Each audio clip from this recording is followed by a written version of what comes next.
the PS2 version of Half-Life is, you know, just like playing Half-Life 2 for the first time, or, even Half-Life 1 for the first time, like I mentioned. The PS2 version, it's just like permanently ingrained in my fucking brain. Even little stuff, like how the game would, lock on with its little targeting system it had to help you aim with a controller. That's another thing. I didn't know it could use a keyboard and mouse at the time, and even if it did, I didn't have one. But yeah, the way that the game locks on and the HUD graphics and all that are just, they'll stay with me till I'm dead. But one of the things I heard somebody talking about in the comments section of that, MVG video about, the PS2 version was, or no, wait, hold on. No, actually, I'm getting mixed up. It was a Half-Life 2 video that I saw this comment. I made sort of similar comments on both these videos, but this was like a Half-Life 2, oh, here's the shit that was like, you didn't know, or like shit they fucked up or whatever. But somebody in the comments of that was saying, oh, well, you have to, not be picky about it because it was, over 20 years ago, and computers could only use 2 gigs of RAM or whatever. I made sort of a similar comment about the gaming PC I had with that guy. But what I pointed out was, in 2004, I had 1 gig of RAM. But in 2005, I went up to 2 gigs of RAM. Because Hammer Editor used so much fucking RAM. Which is funny because nowadays when I use Hammer, dude, it's like the lightest program I use nowadays. Everything is so fucking bloated. It's one of the nice side effects of them kind of, leaving Hammer and like Source SDK all broken. Which, basically means they haven't had a chance to bloat the fucking program and make it suck too. But dude, like even, like Firefox or, the different browsers I use way more RAM than Hammer does. But, in 2005, Hammer, like it would keep kind of like locking up the system and talking about being out of memory, and this is in the Windows XP days. And so I ended up adding a 2 gig of RAM. And if I remember correctly, the way I did it originally was I had 4 sticks of 256. So to go to 2 gigs of RAM, I had to basically, buy 3 gigs total, So I had to buy, like, instead of having like 2 512s, I had to get 4 512s, but I only had 2 56s. If that makes sense. So, the first gig of RAM I had to buy over a second time. But I wasn't, really that worried about it because I was obsessed with, making levels in Hammer Editor. And if I needed extra RAM for that, so be it. But that guy mentioned that, he might not even been alive at the time, but he said, according to my research, computers could only handle 2 gigs of RAM, which is why I made this comment. When the game came out, I had a gig. Within a year, it was in 2005, but it might have only been maybe 6 months because I was like really in depth with Hammer at that point, making complex maps, and I was starting to run out of RAM. But by 2005, I had 2 gigs. But the motherboard was the same motherboard, and it was, the one I built for that PC to play Half-Life 2 with in 2004. In 2004, when I bought that motherboard, its maximum was 3 gigs. So, if he looked up and something told him it was 2 gigabytes, that's just frankly not true. And, there's this supposed, 3 gigabyte or 4 gigabyte limit. They say, 32 bit can only do 4 gigs or whatever. And that's really not true with,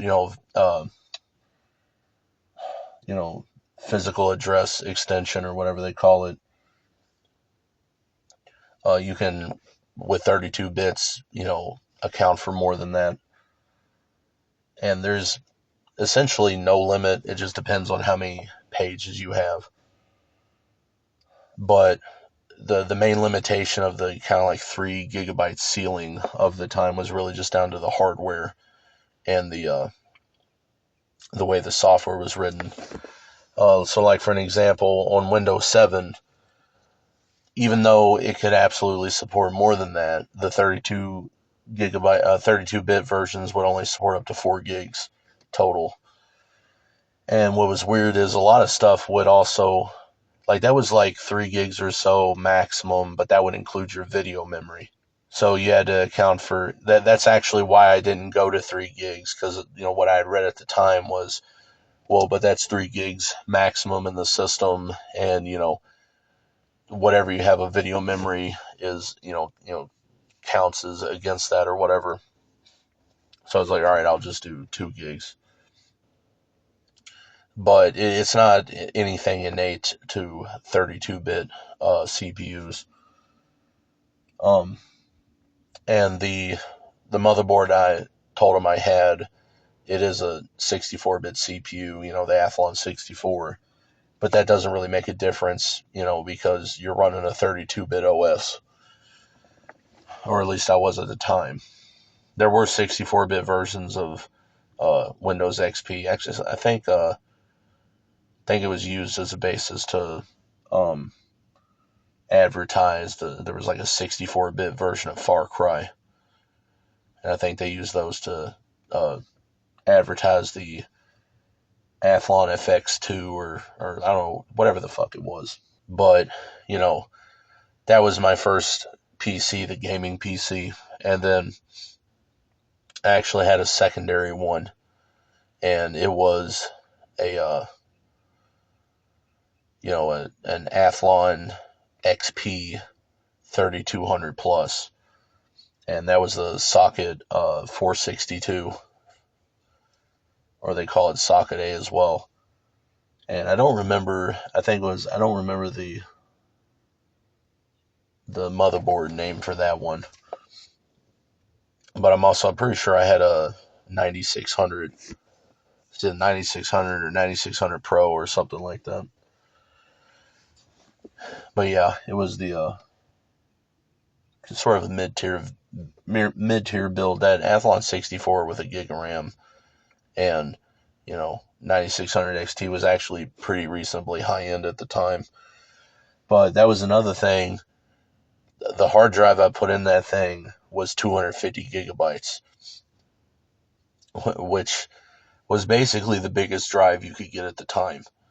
And I had to do something, I don't remember exactly what, but there was some kind of driver, like in the BIOS or, some bullshit like that you had to do to basically make it work. Otherwise it wouldn't. I don't remember what the fuck it was, but it was, basically related to the same stuff the guy was talking about with the memory limitation. In practice, the memory could be as much as you want, but it was also like that with the 32 gigabyte for the size of hard drives. That 250 gigabyte area was an issue, but then you start to run into, once you got terabyte hard drives, pretty sure the max 32-bit Windows 7 could do was 2 terabytes, I think. A drive bigger than that it wouldn't recognize. Something like that. But yeah, I remember the days of SATA 1 when a lot of my hard drives still had IDE connectors. When there was still confusion over PCI Express versus PCI X versus PCI.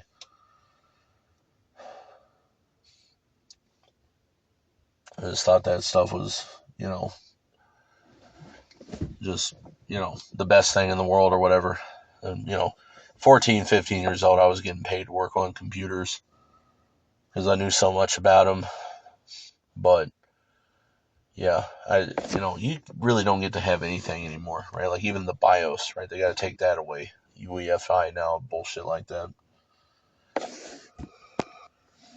But yeah, that kind of mid-tier Athlon XP build I did, it was 512 megs of RAM.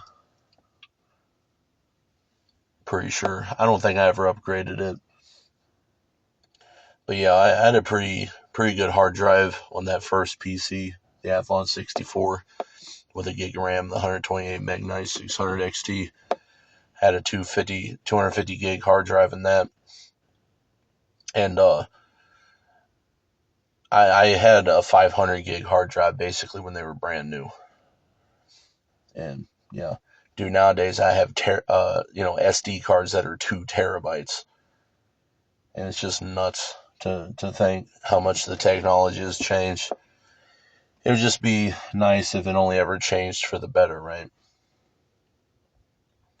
But even with the graphics shit, now everything is lifeless, physical based rendering, facial motion capture. There's no art style anymore. I used to be a huge, graphics whore. Now I don't give a fuck anymore. It's important for a game to look good and not necessarily look like real life or whatever. But, at the time, fixed function hardware, early days of programmable shaders, you know, shit like normal maps just becoming possible. I wish I could go back to shit like that. But, shit went back to, basically 2003 era, right? And all I had to, like all that was available was gold source era. It's like CS 1.5, you know, shit like that. I'd be doing all right. I wouldn't need anything else because that was the best games have ever been. Dude, all the fucking custom maps and just, I don't know. It's hard to put into words, but yeah, games back then were just totally, they weren't even better. They were just actually good at all. And I was working on computers at a time when, even though it was like 04, 06 era, um, I saw a lot of times computers, they were so old that I worked on that they had ISA slots. Or like one time I worked on a computer that had RAM bus memory. RAMBUS, look that up. RAM bus memory. Yeah. Stuff was a lot cooler. I don't know. But technology, I don't know. It's only good for what you can do with it. That's the problem with humans. You know, if they can do terrorism and oppression with shit, they will. The benefit of the shit in the past is that it was just good enough to have, fun games to play or whatever, and like cool graphics or, like whatever the fuck, but not enough to do their little fucking surveillance state, fucking prison universe shit. And it's just silly to see, you know, uh, the mega corporation like Valve make a game like Half-Life 2, like looking at it in retrospect, seeing, it's the mega corporation being like, hey, do you want to see the euphemism for the Orwellian dystopia? Like they're the ones that are inflicted by it, right? Why is it the mega corporation making the game about a fucking rebellion against fucking whatever? It's just stupid. How ironic that is in the worst way. It's just like a joke. It's like they're just it's like Warren Spector with Deus Ex. It's like they're just trying to make fun of you. And yeah, if I knew the shit that I know now, then I would have never liked any of these piece of shit games. But at least I have the memories of the past. And yeah, I don't know. Nothing will ever top Juan for me. Long live Juan, World Opponent Network, CS 1.5, will always be better than 1.6 in every other version of Counter-Strike. Counter-Strike Source is okay though, but yeah, that's it for this video.